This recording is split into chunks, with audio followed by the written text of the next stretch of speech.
ሰላም ጤና ይስጥልን ውድና የተከበራችሁ የቻናሌ ቤተሰቦች እንደምን አላችሁ? ከኔ ጋር እግዚአብሔር ይመስገን። ከእናንተም ጋር ሰላም እግዚአብሔር ይብዛላችሁ። እንኳን ወደ ቻናል በሰላም መጣችሁ። ወደ ቻናል ስትመጡ ላይክ፣ ሰብስክራይብ እያደረጋችሁ ቤተሰብ የሆኑ ቤተሰብ ያልሆኑ የደወል ምልክቷን በመጫን ቤተሰብ ይቀላቀሉ። ዛሬ የላችሁ የመጣሁት የልቤ ትርታ የሚል አሳዛኝ የፍቅር ታሪክ ነው። ክፍል 1 ይዤላችሁ የመጣሁት ክፍል 1። ዛሬ ቀኑ አዲስ ነው። አሮጌው ዓመት አልቆ ሁሉም አዲስ ሆኗል። ትምህርት ቤቶች እየተከፈቱ ነው። ዩኒቨርሲቲዎችም ለተማሪዎቻቸው አቀባበል እያደረጉ ነው። ጌዲዮን የሁለተኛ ዓመት የዲግሪ ተማሪ ነው። በባለፈው ዓመት አገር አቀፍ ከፍተኛ ውጤት ያመጣው እሱ ነው። ዛሬ ሁለተኛ ዓመቱን ትምህርት ሊቀጥል ሻንጣውን ሸክፎ የጅማ ዩኒቨርሲቲን ረግጧል። እናም አቀርቅሮ በመንገድ ላይ ሳለ አንዲት ቅልብልብ ያለች ቆንጆ ፊት ለፊቱ መታ ተጋጩ። ከዛም እያየህ አትሄድም ብላ ጮኸችበት። እሱም ግን ምንም ሳይላት መንገዱን ቀጠለ። ልጅቱም ይቅርታ ባለመጠየቁ ተናዳ ተከትላ ሄዳ ልብሱን ያዘችና እያናገርኩ አይደል አለችው። ያምሃል አታስብም እያለች የስድብ አይነት ታወርድበት ጀመር። ጌዲዮን ግን እንኳን ይቅርታ ሊጠይቃት ቀናም አላለላት። ብዙ ተማሪዎች ከሩቅ ሆነው በፍርሃት ነበር የሚያዩዋቸው። ምክንያቱም ጌዲዮን ከባድ የሚጥል በሽታ አለበት። ግቢውን ከረገጠ ጊዜ ጀምሮ ከመጽሐፍና ደብተሩ ውጭ ጓደኛው ነኝ የሚል ማንም የለም። ሲበዛ ኮስታራ፣ ዝምተኛ፣ ብቸኛ ነው። ከትምህርቱ ውጭ ከመምህራኖቹ ጋር እንኳን አፍ ለአፍ ገጥሞ አያውቅም። ማንም ሲስቅ አይቼዋለሁ የሚል የለም። ከላይ ጀምሮ እስከታች ሁሉም ይፈሩታል። መቅደስ ግን አታውቀውም። የመጀመሪያ ዓመት ትምህርቷን ለመከታተል ገና ግቢውን መርገጧ ነው። እናም እጆቹን ከልብሱ አላቆ ግራ ይዞ መሄድ ፍሬን ከለቀቀ መኪና ራስን ለማዳን ይጠቅማል።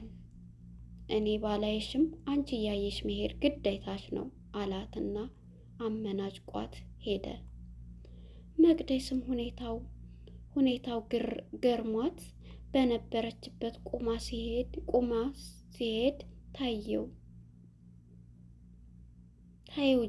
ሲሄድ ታየው ጀመር።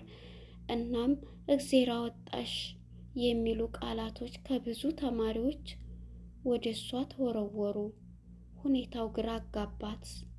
አንድ ተማሪ ልክ እንደዛ ሲላት ምን ለማለት ፈልጎ እንደሆነ ጠየቀችው። ልጁም እንዴ ጌዲዮን ማለት እኮ የግቢያችን አስፈሪና ጎበዝ እንዲሁም በሽተኛ ተማሪ ነው አላት። ከዛ ወዳ ብዙ ጊዜ ልታናግረው ፈልጋ ሳይሳካላት ቀረ። እሷም የግቢው ጎበዝና ተወዳጅ ሲበዛ ተፈቃሪ ተማሪ ሆነች። ያያትም ያረግድላታል። እሷ ግን ሀሳቧ ትምህርቷ፣ ልቧ ጌዲዮን ጋር ነበር። ቀኑ ሰንበት ነበር። መቅደስም ከጓደኞቿ ጋር በመሆን ቤተ ክርስቲያን ሄዳለች። ውዳሴም አድርሰው ሲጨርሱ የመቅደስ የመጨረሻ ጸሎቷ የመጀመሪያ ቀን የሰማሁትን የጌዲዮንን ድምፅ አሰማኝ ነበር። ሲጨርሱም ወደ ግቢ ተመለሱ። ግቢ ሲመለሱ ባየችውም ነገር ግን በጣም ደነገጠች።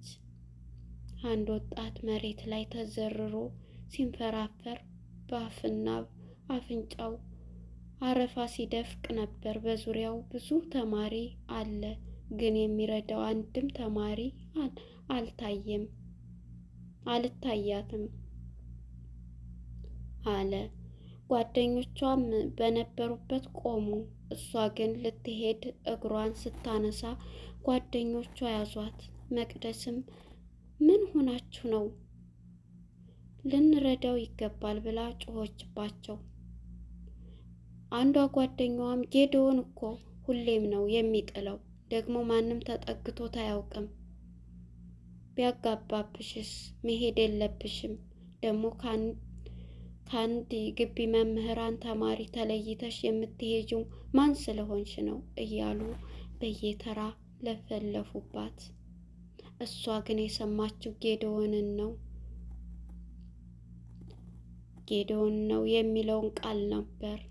ደነገጠች፣ ተንቀጠቀጠች። በሁኔታዋ ጓደኞቿ ግራ እስኪጋቡ ድረስ ተርበተበተች። ለብዙ ጊዜ በልቧ ሲመላለስ የነበረውን ጌዶን እንዲህ ተዘርሮ ሲንፈራፈር ስታስተውል እሱ መሆኑን ስታውቅ በነበረችበት ደርቃ ቀረች። ከዛም ሁሉ ተመልካች ተለይቶ እሷ ትረዳው ይሆን? ፓርትቱ መቅደስም ድንጋጤው ባይለቃትም አቋሟን ሰብስባ ጌዶንን ወደ ወደቀበት ስፍራ በረረች። ነገር ግን በጣም እየተወራጨ ስለነበረ የምታደርገው ጠፋባት። ከዛም አያቷ ለሚጥል በሽታ የክብሪት ጭስ ጥሩ እንደሆነ ያወሩት ትዝ አላትና ሁሉንም ተማሪ ጋር እየዞረች ክብሪት ያለው ማለት ጀመረች። በሁኔታዋ ሩቅ የነበሩት ሁሉ መሰባሰብ ጀመሩ። አብሮ አበድ ሳትባል አይቀርም። መቅደስም በዛ ሰዓት የስሟ ነገር ግድም አይሰጣትም፣ ግን አለኝ እንቺ የሚላት አጣች። ውስጡን ይሳለቁባት ጀመር።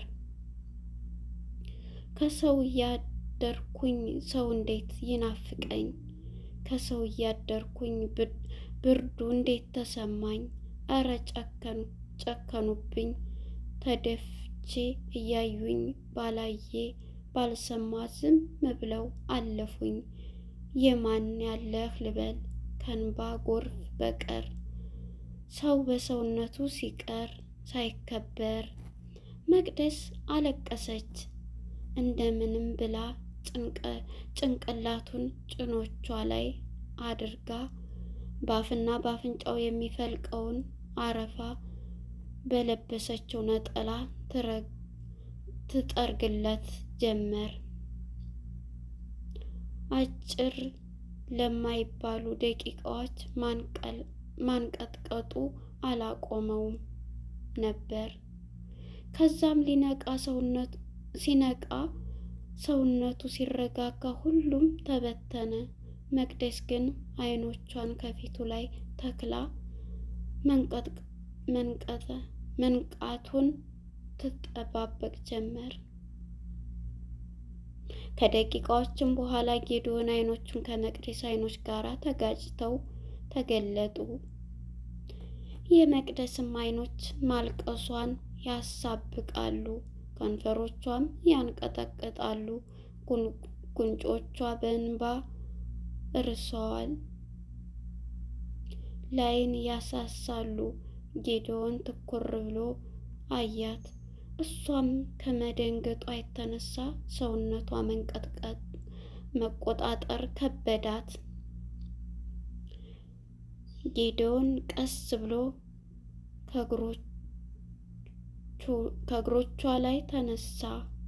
አስተያየቱ ግን መልካም እንዳደረገችለት ሳይሆን ልክ እንደ ጠላቱ ነበር። ከዛም ጥሏት ሄደ። ትንሽ ከተጓዘ በኋላም ቆም ብሎ አሰበና ተመለሰ። መቅደስም ከመሬት ተነሳች። እሱም መሬት እያየ አመሰግናለሁ አላትና ተመልሶ ሄደ። መቅደስ ግን ደስ አላት፣ ጸሎቷም ሰመረ። መቅደስ የግቢው መነጋገሪያ ዜና ሆነች። ግማሹ ጎበዝ ተማሪ ስለሆነ ደግሞ እሷም ስለሆነች አዝናለት ነው ይላሉ። ግማሹ ደግሞ ለዚህ አይመስለኝም የለ አፍቅራው ነው ሃሃሃ። ጌዲዮን አሁንም ምኑም ይፈቀራል? እረ ከበሽታው በቀር ጌዲዮን ምን ይጎለዋል? ምን አለውና በቃ ግቢውን በአንድ እግር ቆመ። መቅደስም ከሱ እንደተለየች ወደ ዶርም ነበር የሄደችው። ጓደኞቿ ቀድመዋታል ገብተዋል። ልክ ስትገባ መቅደስ ግን ምን ታምር ነው ምን ጉድ ነው እያሉ ይነዘንዟት ጀመሩ። ከጓደኞቿ አንዷ የሆነችው ብርሃን ቀጠለች። እኔ ግን የገረመኝ የመቅድ እንደዚህ መሆን ሳይሆን የእሷ አለመማታት ነው። መቅደስም አረ ተረጋጉ፣ ጌዱ እኮ እንደምታስቡት ክፉ ሰው አይደለም ስትል ዶርሙ ሁሉ በሳቅ ሞሉት። ሔዋን ቀጠለች። በአንድ ቀን እንደዚህ አፍሽን ሞልተሽ ስለ እሱ ካወራሽ ሳምንት አብረሹ ብትሆኝማ ታሪክ ትጽፊያለሽ እያሉ መሳሳቅ ጀመሩ። ብርሃን ተነሱ ሻይ ቡና ብለን እንምጣ አለች። ሔዋንና ወይንሸት ተስማሙ። መቅደስ ግን ማንበብ እንደምትፈልግ ነገረቻቸው። ቀረች። እነሱም ጥለዋት ሄዱ። እሷ ግን እንኳን ልታነብ በደስታ የምትይዘው የምትጨብጠው ጠፍቶባት ከቆይታዎች በኋላ ሰዓዳ በሩን ከፍታ ገባች። መቅደስን ሰላም ካለቻትም በኋላ ፊቷ ላይ የሚነበበው ደስታ አይታ ኢጃቧን እያወላለቀች ምን አዲስ ነገር ተገኝቶ ነው ይህ ሁሉ ደስታ አለቻት። መቅደስም ለጌዱ ያደረገችለትን ነገረቻት። ለአዳም ይህንን ማን ገና ሰአዳም ይህንንማ ገና ከበር ነው የሰማሁት አለቻት። መቅደስም በመፍነቅነቅ አመሰግናለሁ አለኝ እኮ ስትላት ሰአዳ በሳቅ ወደቀች። እንዴ እንዲህ ሲያዩሽ እኮ አመሰግናለሁ ሳይሆን አግቢኝ ያለሽ ነው የምትመስሊው ብላ መጽሐፏን ይዛ ቆጧ ላይ ወጣች። ጌዲዮንም ከመኝታው ላይ ተጋድሞ መጽሐፉን እያነበበ ነው። የዶርሙ ተማሪዎች አላስችል ብሏቸው ስለ እሱና ስለ መቅደስ ይንሾካሾካሉ። ጌዲዮንም ቀስ ብሎ ዝም ማለት አትችሉም አላቸው። ትንፋሽ ሳይሰሙ ዝም ብለው ከዶርሙ ወጡ። እውነት ለመናገር የዛሬው ገጠመኝ ለጌዲዮንም ገርሞት መጽሐፉን እያየው እንጂ እያነበበው አልነበረም። ከዛም ጊዜ ጀምሮ ጌዱ ወደቀ ሲባል የመቅደስ መገኛ የተለመደ ሆነ። ቢሆንም ዛሬም ድረስ ጌዱ ከአመሰግናለሁ ውጭ ሌላ ቃል አናግሯት አያውቅም። እንዳውም ገና ሲነቃና ሲያያት ደሙ ይፈላል። የመቅደስ እሱን ማናገር ፍላጎት የእሱ መሸሽ ተደምሮ ስቃይዋን አበዛው። ከዕለታት አንድ ቀን ብቻዋን ካፌ ቁጭ ብላ እያለ ዮናስ የሚባል ልጅ መጥቶ አጠገቧ ቁጭ አለ። ይቅርታ የኔ ወንድም ወንበሩ ሰው አለው አለችው። ታዲያ ምን ችግር አለው? ሲመጣ እነሳለሁ አላት። እሺ አለችውና ስልኳን አውጥታ መነካካት ጀመረች። ከዛም መቅዲ አላት። ድንግጥ ብላ የት ታውቀኛለህ አለችው። ዮናስም ሳቅ ብሎ እዚህ ግቢ አንቺ የማያውቅ አለ እንዴ አላትና እኔን ካላወቅሽኝ ዮናስ እባላለሁ፣ ግን ደስ እንዳለኝ ዮኒ በይኝ አላት። መቅደስም ፈገግ ብላ በዝና የማውቅህ መሰለኝ የሚገባ አላት። ክፍል 3 በክፍል 2 እንደምታስታውሱት መቅደስና ዮናስ ካፌ ቁጭ ብለው እያወሩ ሳለ ነበር ጌዱ በአጋጣሚ መጥቶ አይን ላይን ተፋጠጡት። መቅደስም ከመቀመጫዋ ተነሳች።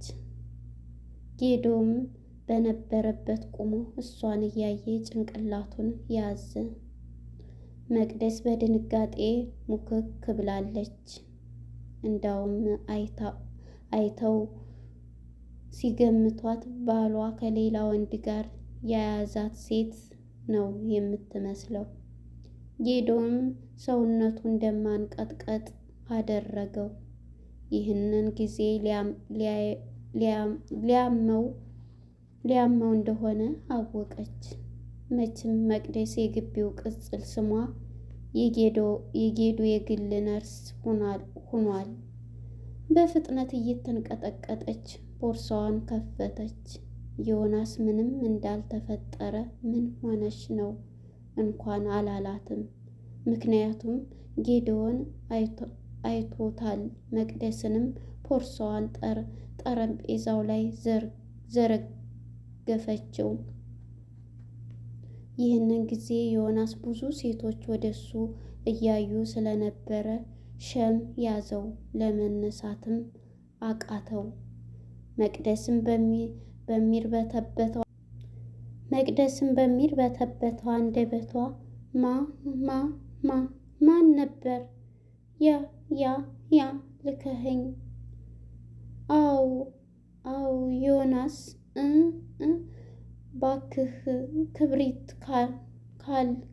ካለህ ያዝ ናና በር እኮ ጠፋኝ አለችው።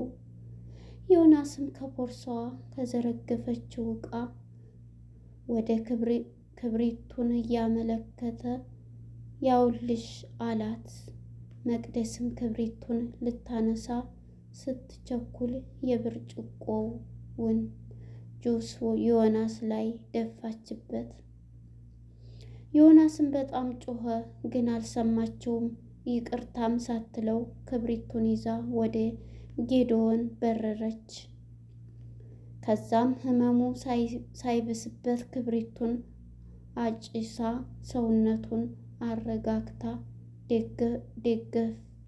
ደገፍ ከወንዶቹ ማደሪያ በር ላይ አድርሳው ተመለሰች። ስትመለስ ዮናስም ወደ ማደሪያው እየሄደ ተገጣጠሙ። ከዛም በጣም ይቅርታ አለችው።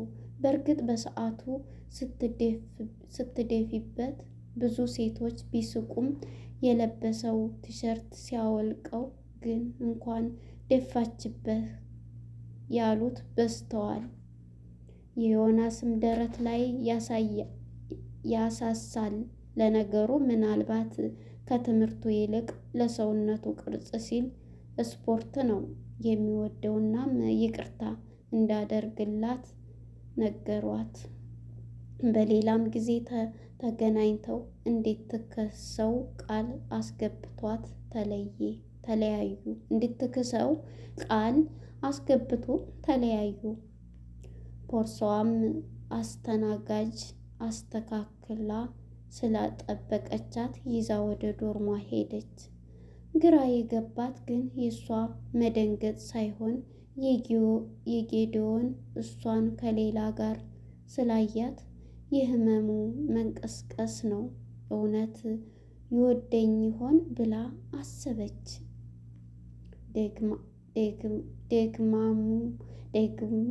ደግማም አረ አይመስለኝም እያለች በሁለት ሀሳብ ተይዛ ብቻዋን ታወራ ጀመር። ጌዶንም እንደ ልምዱ መጽሐፉን ይዞ ጋደም ብሎ በሀሳብ ተውጧል። የዶርም ጓደኞቹ አንድ ላይ ቁጭ ብለው እያወሩ ነበር። ጌዶንም ከተለምዶ ውጭ ጮህ ብሎ አንዲት ሴት ከሌላ ወንድ ጋር ስላየኋት ምን ያናድዳል ብሎ ጠየቃቸው። ሁሉም በድንጋጤ ወደሱ ዞሩ። ቀልዱን ነው እንዳይሉ ጌዶን እንኳን ሊቃለዳቸው የጊዜር ሰላምታም ሰጥቷቸውም አያውቅም። ከምሩንም ነው እንዳይሉት እሱ ስለ ሴት ከመቼ ወዲህ ሲያስበው ነው ብለው ወደ ራሳቸው ሲመለሱ አሁንም መልሱልኝ አላቸው። የሚመልሱት ጠፋባቸው። ከዛም አንደኛው ፉንቃ ይሆናላ አለው።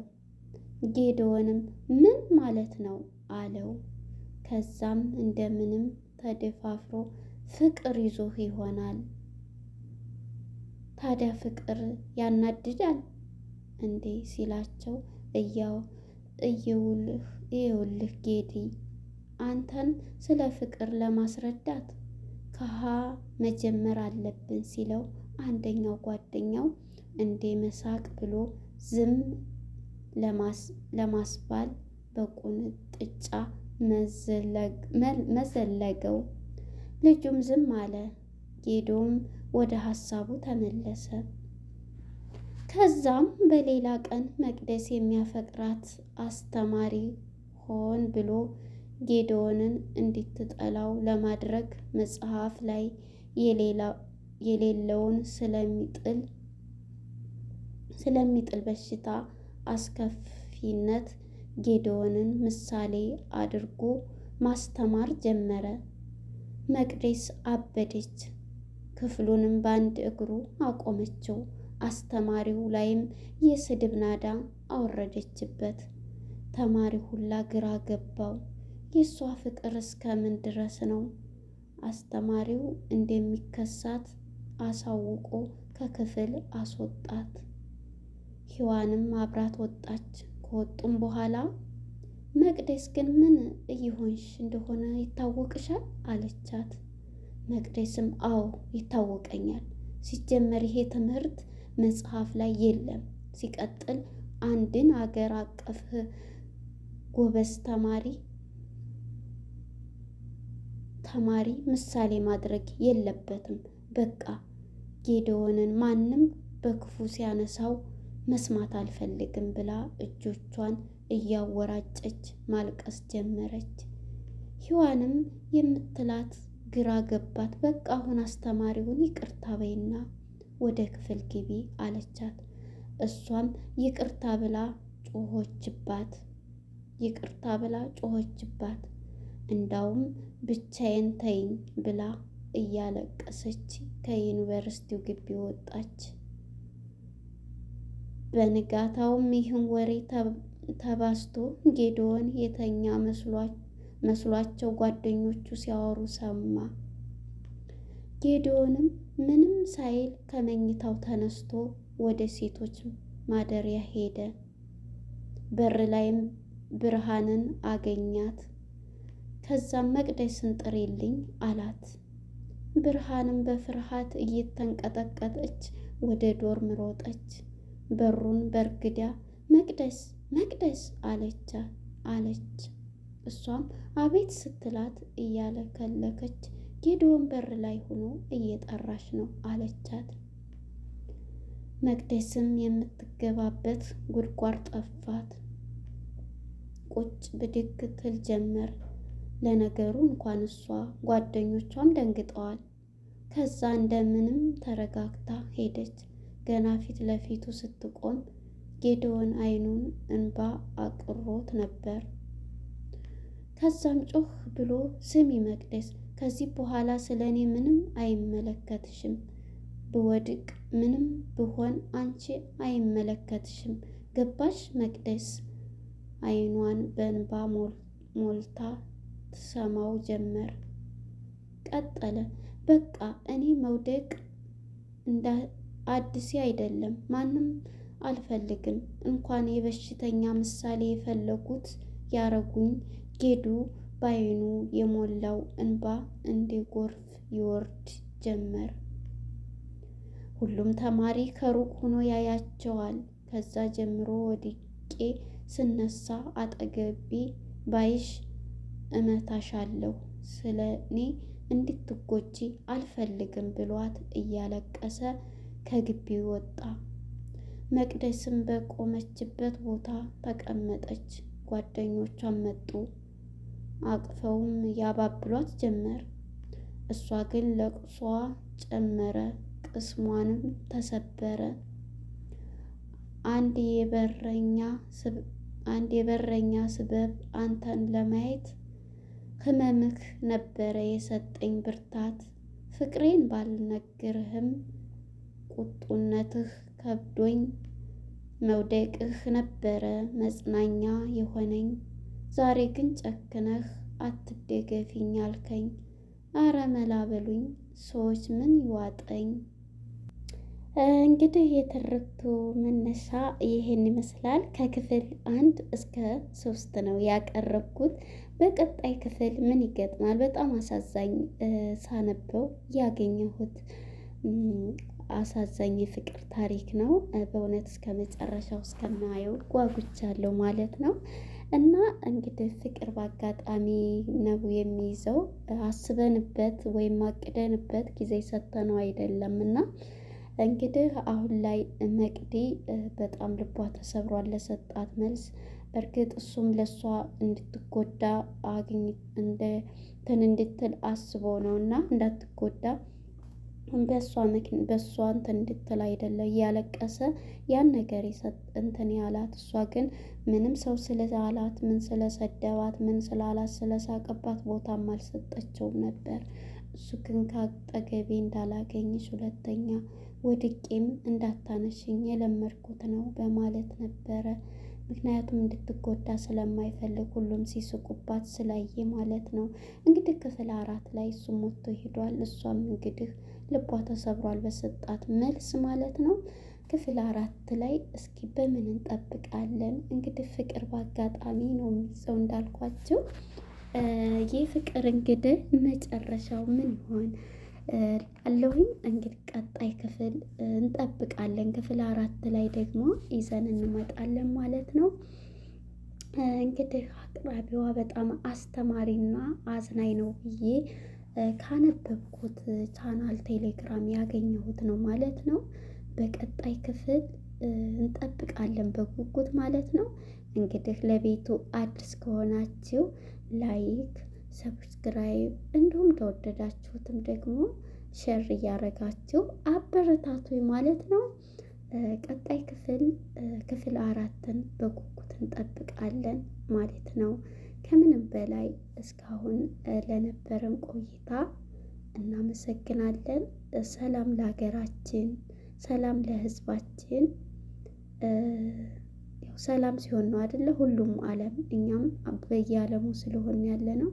ሰላም ለዓለም ሁሉ ብዬ እዚህ ላይ ላቆም እወዳለሁ ማለት ነው። በቀጣይ ክፍል 4 እንገናኝ። ሰላም ለሁሉ። ላይክ ሰብስክራይብ እንዳይረሳ። እንግዲህ ፍቅር ያሸንፋል። የመጨረሻው ፓርት እንግዲህ ገና ነው። ክፍል 4 ላይ እስከ መጨረሻው እስከሚያልቅ እንከታተላለን ማለት ነው። አስተማሪ ነው ብዬ ያገኘሁት ታሪክ ነው። እንግዲህ ገና ተከታታይ ነው። ክፍል 4 ላይ ነው ያቆምነው። ይሄ ያቀረብኩላችሁ ክፍል 1 እና ክፍል 2 ክፍል 3 በአንድ ነው። አጭር ስለሆነ እንትን ለማለት ነው ማለት ነው። ረዘም ለማድረግ የተጠቀምኩበት። እናም ጓደኞቼ ለነበረን ቆይታ በጣም ነው የማመሰግነው። ከምንም በላይ ሰላም ቀዳሚ ነውና ሰላም ለሁሉ ዓለም እያልኩኝ እዚህ ላይ ልለያችሁ ነው።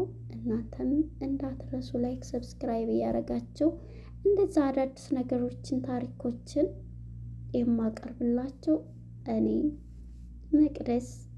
እውነት ለመናገር ሳልነግራቸው ልጨምረው መሰለኝ መቅደስ የሚል ስም ስላለው ነው መሰለኝ ታሪኩን ወድጀዋለሁኝ። ዘሴ ማስኔሚ ስለዚህ ከስሜ ጋር አንድ ስለሆነ ነው መሰለኝ በጣም ወድጀዋለሁ ማለት ነው። ስለዚህ ለዛ ነው መሰለኝ እየተከታተልኩት ነው ያነበብኩት። ያው እንግዲህ ለቃላቱ ግድፈት ግን ይቅርታ፣ ምክንያቱም እየተጠራው በመሀል እያቋረጥኩ ነው እየሄድኩ የነበረው ማለት ነው። እና ሳነብቶ ለግቼ ሊሆን ይችላል። በቀጣይ ለማስተካከል እሞክራለሁ አጥንቼ ለማቅረብ ማለት ነው። እና አመሰግናለሁኝ ሁላችሁም ወዳችሁና ፈቅዳችሁ ስለተከታተላችሁት። አስተማሪ ታሪክ ስለሆነ በጣም ነው የማመሰግናችሁ። ሰላም፣ በቀጣይ እስከምንገናኝ ድረስ ማለት ነው። ላይክ ሰብስክራይብን እንዳትረሱ።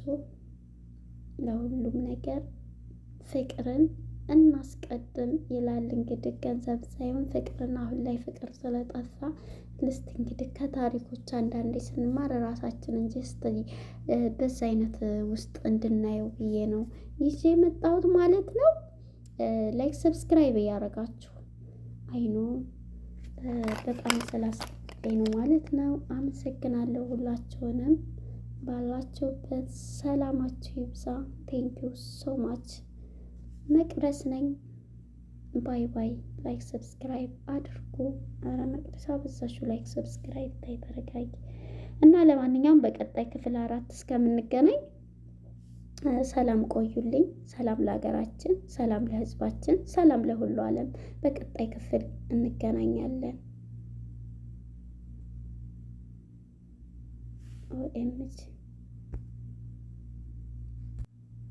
እና ባላችሁበት ሰላማችሁ ይብዛልን። ፍቅር ብቻ ይሁን እላለሁኝ።